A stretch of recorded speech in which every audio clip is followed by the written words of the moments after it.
like to thank the Process Art Discovery audience for joining me today. I'm Lynda Norman. I'm a watercolor artist in British Columbia. Today we'll be painting a winter scene with watercolor on Arches paper. Winter, glorious winter.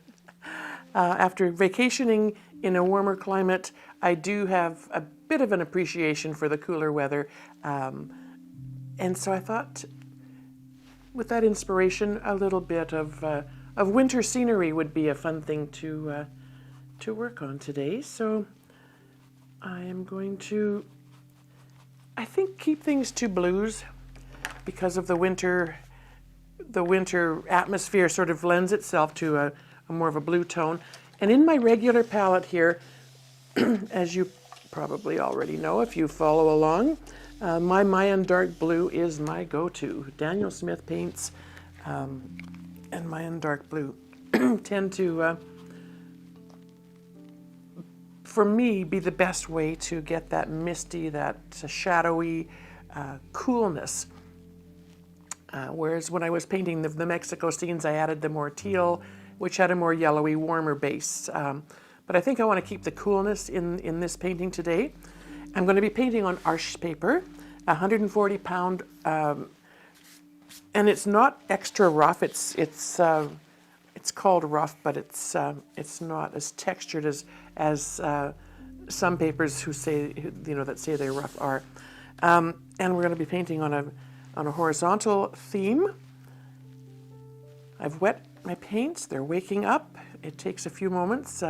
It's been a few days since I've been in the studio to paint, so I want to give them an extra minute or two to just wake up a little bit. While I'm doing that, I'm going to just, with my hake brush, this is a Pro Art Ron Ranson hake brush. I got it online. I had a hard time finding one locally. Ron Ranson was an exceptional watercolor artist who painted pretty much all his work with a hake brush.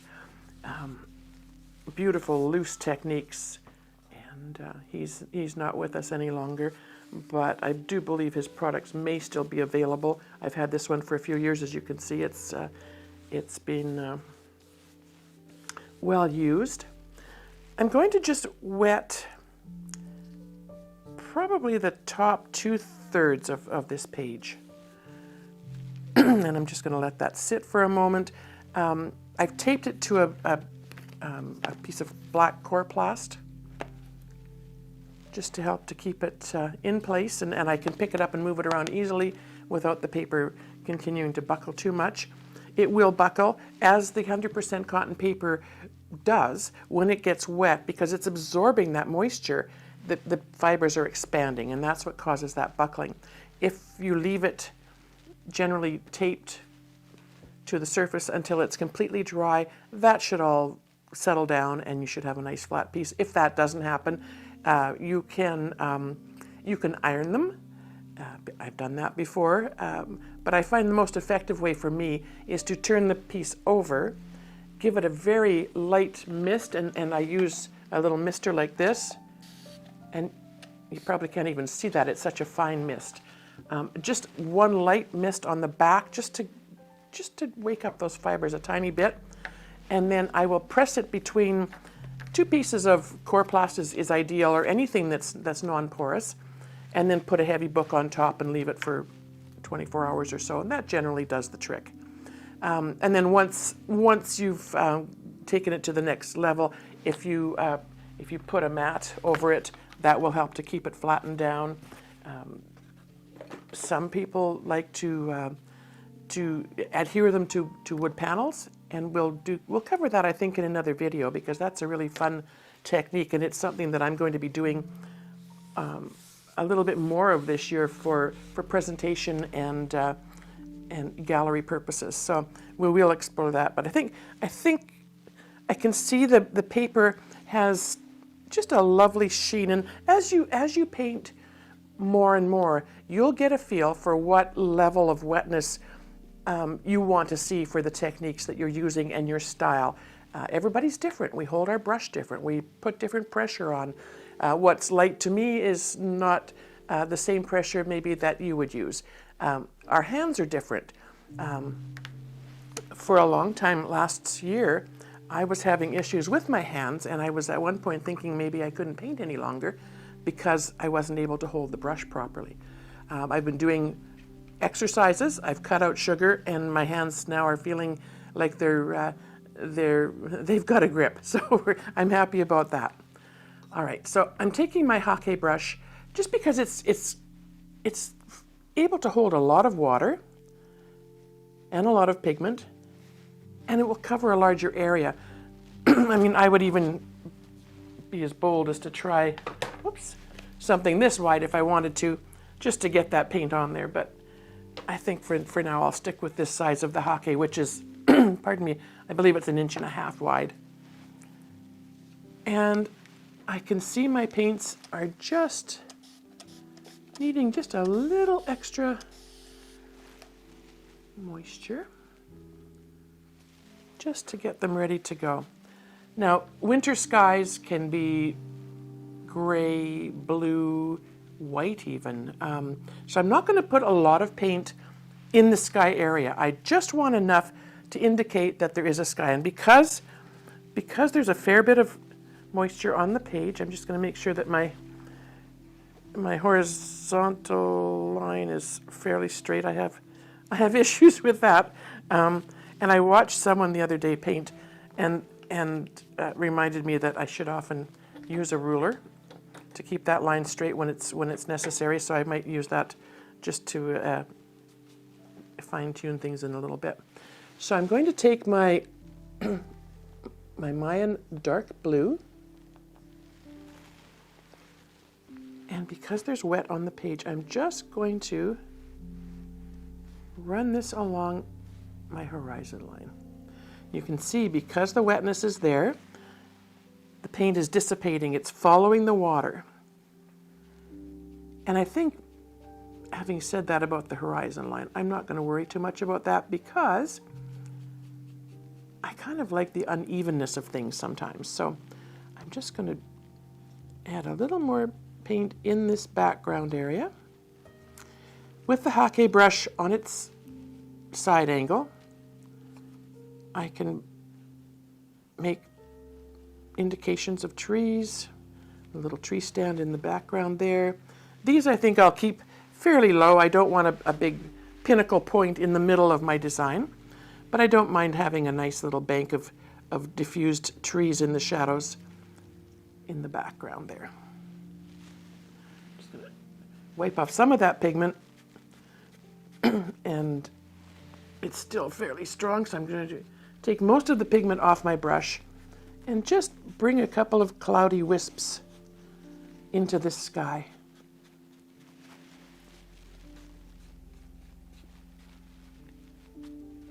I love that the water is the water that's on my brush has provided enough moisture with the pigment to blend with the moisture that's on the page, and it's blossoming out a tiny bit.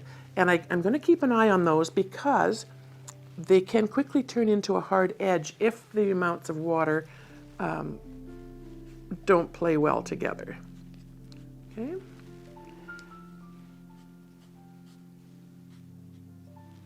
And just ever so lightly, just with a little feather touch, I'm going to add just to bring a tiny bit of color in through this center part that was quite white. And I didn't want that to be a focal point either. I didn't want a big white splotch in my sky. So I'm going to just soften those colors a little bit. I really love how the water has taken its own initiative and moved the pigments in through these clouds, giving them some interest. So I'm going to keep an eye on those clouds just because I don't want any hard edges happening. And those can be saved by either a very dry brush. I'm just going to grab my paper towels. Here they are. Just going to make sure that the brush is quite dry before I touch it to the page. I don't want to add any more water at this point, because that will definitely cause some blossoms and some blooms and sometimes they can work for you. In this one, I don't think I want to have that happening. Now I'm going to leave this cloud fairly dark. And down in this area here where I've encouraged the paint to come across, it's a bit dark. So it will be shadowed because of the cloud. If there is a light source, we won't see that with a yellow sun or anything in this one, because we want to keep the colors cool. So we'll leave the lights and other golds and the yellows out of it this time. All right. I love the abstracty kind of feel of how these trees have come together. But I'm going to go in now with my Lebens and Goat synthetic 1.5 inch long bristle brush. I'm just going to go in with a little bit of Mayan dark blue on the tip of my Lebens and Goat hair brush. And I just want to indicate a couple of tree trunks. So just a couple of lines in here, indicating some trees. There's not enough water on the page now to diffuse what I'm adding to the page, so I'm happy with that. In the areas here where this is a little bit damper, my line won't be as crisp. It will feather out a tiny bit. But over here where it's not quite as wet, I can add some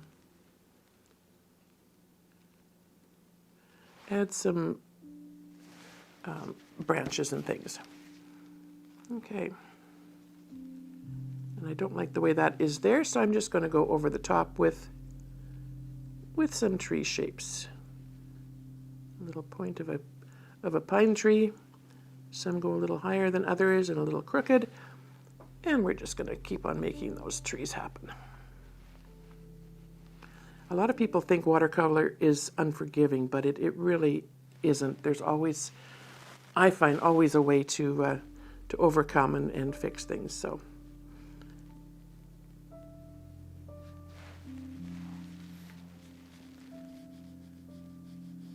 I think with this over here, you can see where the pigment has fallen downward into the moisture that was on the page there. And I'm going to use that as shadow area.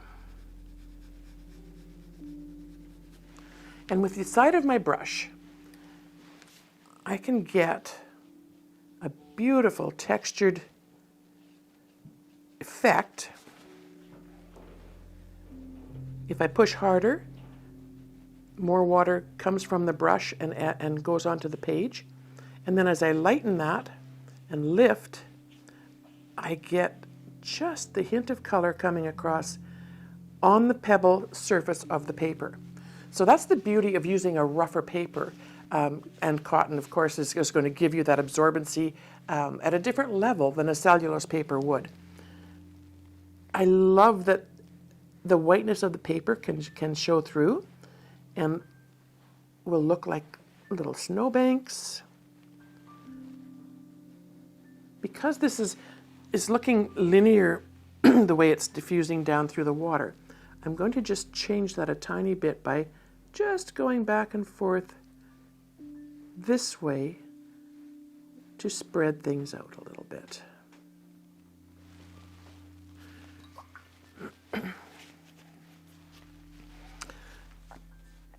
I love also that, pardon me, the way the page had buckled with the water, and when I applied the pigment, the water pulled the pigment, so it looks to me almost like windswept, which is kind of cool for a winter scene, I think. And I'm just going to go in now before this dries too much further, and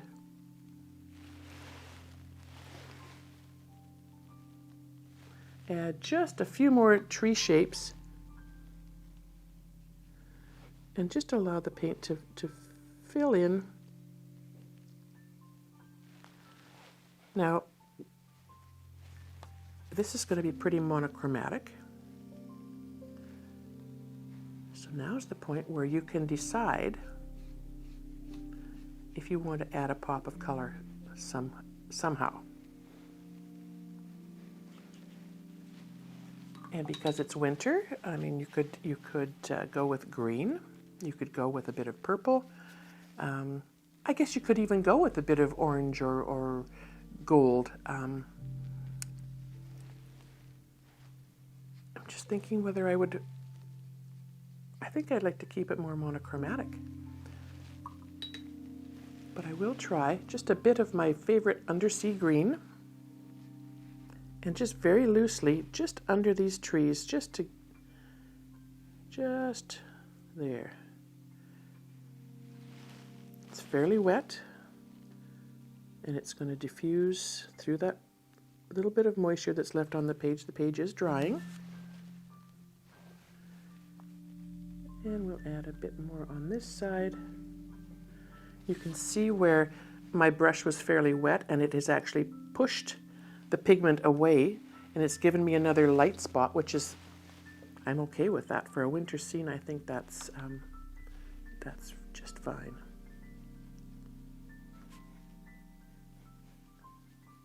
What I probably will do is just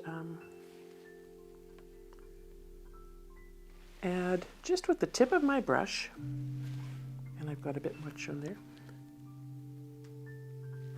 just encourage a few shapes along this edge,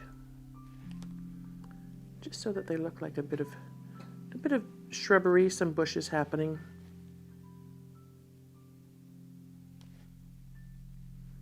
And then back here, a little stand of trees, perhaps.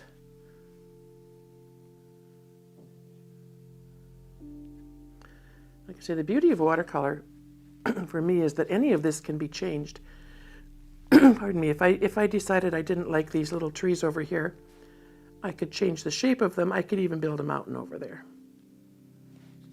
How cool is that? By adding that green now, and it's mixing on the page, which I very often like to do. I don't care that I, haven't mixed a puddle of paint in my palette. I love to let these paints just be themselves and push away. So that area there that was kind of white where I'd added the water is still light. And I can still pull out a tiny bit of that because it's wet. And just with the side of my brush. And that gives you contour.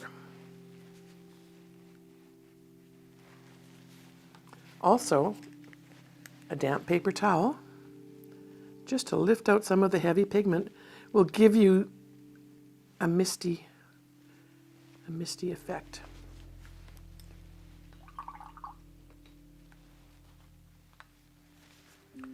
Now, because this is a very vast expanse of white, which in nature often happens, but for the purpose of a painting, I think we want to make it a little bit less white. I will go back in, and I'm going to mix. Having said I don't very often mix in the palette, I will show you how that does come together. I'm just going to mix very wet some Mayan dark blue, and some tiny bit of that green.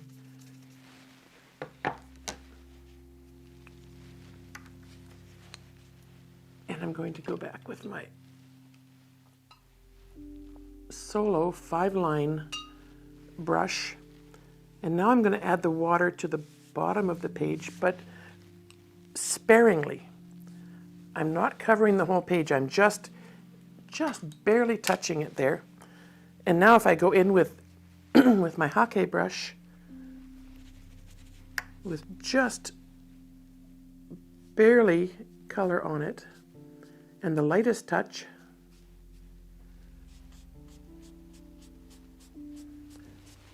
and bring that through, oops.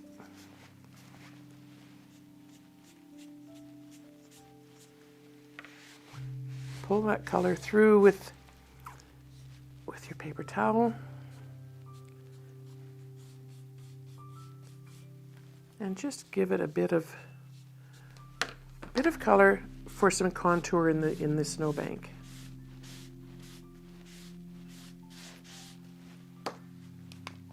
Now this, because this shape is here, we can continue to encourage that to look like it's a roll in the land just by bringing the color down at an angle. Leaving this a bit white up here.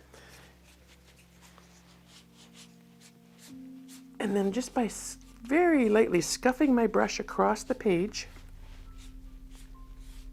you get just the hint of shadows where there may be little divots in the snowbanks. And we'll bring that down. In here I see where there's a bit of a bloom. I'm going to use the just the very tip of the brush, and it's pretty much dry. It's barely damp. And I've scuffled it out, and I'm just going to use that to very gently encourage a little bit of that blossom, that cauliflower that was happening there. You can see there was actually enough water in that area still that I'm able to pull that out. And then with my paper towel I can go in and just pull that away.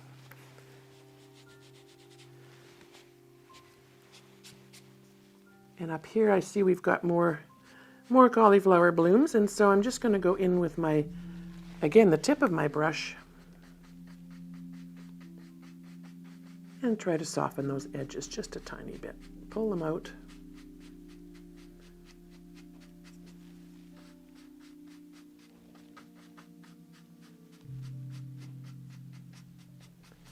You can see how much water was on the page, and that happens, I think, when I went back, because the page was rippling,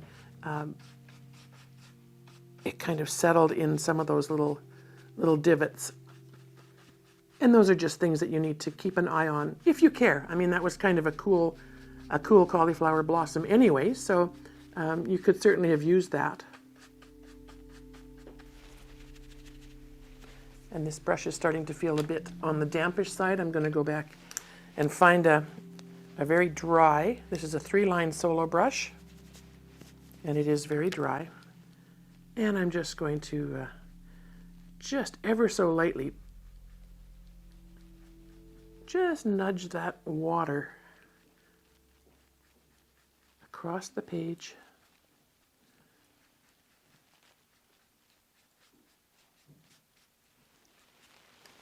Okay. The last thing I would do with this painting is take one of these light or straight edge brushes, and these are, I believe these are more for acrylic painting because they're quite stiff, but I know a lot of watercolor artists do use them. I don't use them so much for applying paint because that's not the style, but I understand for flowers and different shapes they're very handy. But I will wet my brush, take most of the water off, and just go in and define a little bit of that horizon. And if I find an area that is possibly straighter than I'd like, I can always change the shape of that a little bit. So for example here, if I pull the pigment out of this little area, it looks like there's a bit of an inlet in the back. And over here too, I can do that. I'll show you for demonstration purposes. So I can come and bring that line across, clearing out the pigment,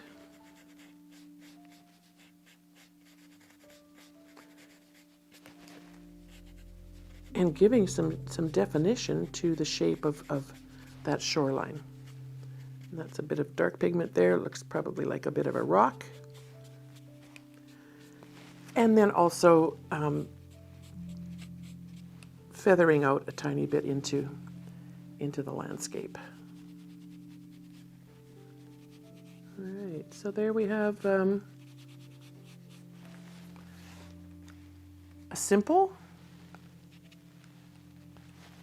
monochromatic, pretty much, except for the bit of the green there. Winter scene. On a smaller scale, these are great for greeting cards throughout the entire year, really. I mean, I've used my winter scenes ongoing.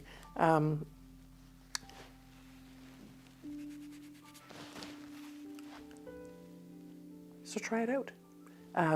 One or two colors, some nice textured paper, one or two brushes. Have some fun with it. Let the water and the pigments lead the way a little bit. I'd like to thank the Process Art Discovery audience for joining me today. If you like what you've seen, subscribe to the channel or check out the members area for members-only special content.